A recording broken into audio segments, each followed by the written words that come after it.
So I'm going to read another extract from Jeremy Poldark by Winston Graham, and this extract is from the second book, and it's from chapter 3. It's the last part of chapter 3. No, it's not exactly the last part, it's towards the end of chapter 3.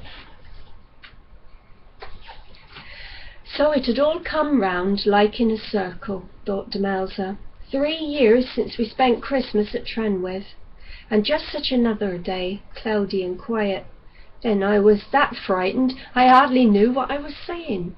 Scullery maid going to visit the gentry. Now it's all changed. Nervous in a way, but not that way. They're poor, just as poor as we, and Francis is working on his own land, and Elizabeth has lost her terrors and is full of gratitude to me for what took place last Christmas. Dear Verity isn't there, but I no fear of doing the wrong thing or making a fool of myself. Yet I'm not near so happy as then, and the queer thing is I'm expecting another child, and again hiding it from Ross, though for a different reason, and it's just about 4 months forward, the same as last time. Do you remember, she said, when we were walking this way before, Garrett kept following on and laying down when we spoke to him, just as if for once he was going to do as he was told? Yes, said Ross, and you remember we met Mark Daniel and he took Garrett by the ear and marched him home. Do you ever hear anything of Mark now, Ross?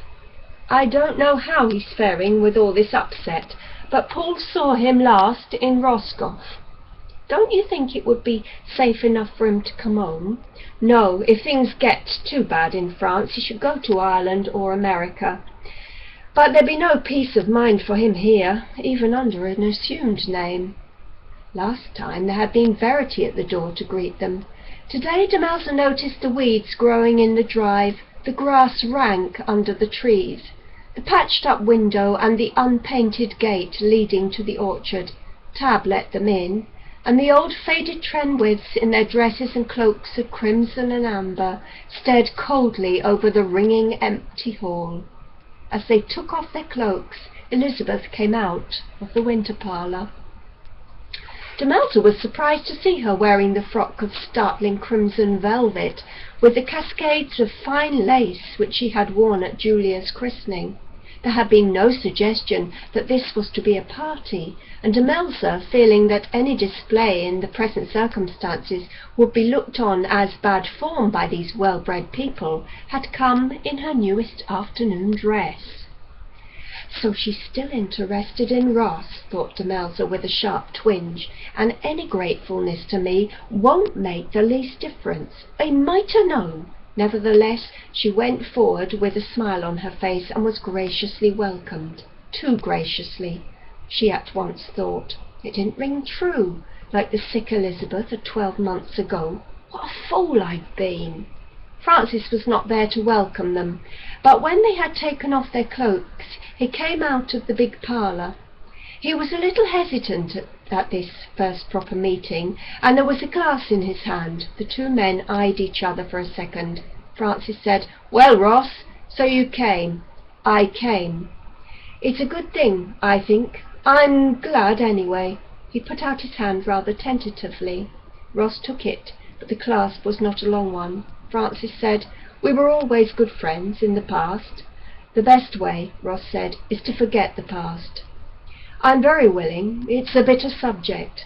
That said, the reconciliation formally made, there seemed nothing to add to it, and so the constraint grew up again. "Did you walk here?" "Yes, a sore point with Carehays sold." "I see Odgers is getting some repairs done to Saul Church at last." "To the roof only. It has rained in so persistently these last few months that often the choir have to sing with water dripping down their necks. I wish the damned steeple would fall down. It always persuades me I'm drunk when I get to the northwest of it. Some day, perhaps, when a Poldark is rich again, we shall be able to do something about it." "I think the church will have fallen down naturally before then." "My dear," said Elizabeth, linking Demelza's arms. "I was afraid you would never bring him. If he makes up his mind, there's seldom much prospect of changing it, but perhaps you are clever enough to know how to set about it." "I'm not clever," said Demelza. "Indeed I'm not," she thought. "Can I hold my own this weekend, like I did 3 years ago?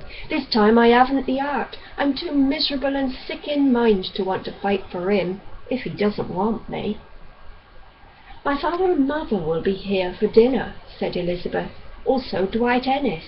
I'm afraid we shall have no visitors after. Remember the last time George Warlegan and the Trenegloses turned up, and you sang those enchanting songs?" "I haven't seen the Trenegloses for ages," said Demelza, as they went into the big parlour. "Ruth is expecting her first child next month. There'll be great excitement if it's a boy. They say old Mr. Horace Treneglos is already planning for his first grandson. There's not a lot of money about these days, but when a family has been in existence for more than 600 years, of course ours is older." "What, the Poldarks?" Elizabeth smiled. "No, I'm sorry, I meant my own family. We have records back to 971. Ross, it's like old times to see you in this room." "It's like old times to be here," said Ross, enigmatically. "And old times," said Francis, bringing a wine-glass across, "is precisely what we are doing our best to forget. Here's to new times, I say, if there are any. Then there can be no worse than what's gone, and good riddance." He smiled into Demelza's eyes. Demelza slowly shook her head, smiling back. "Old times were good to me," she said.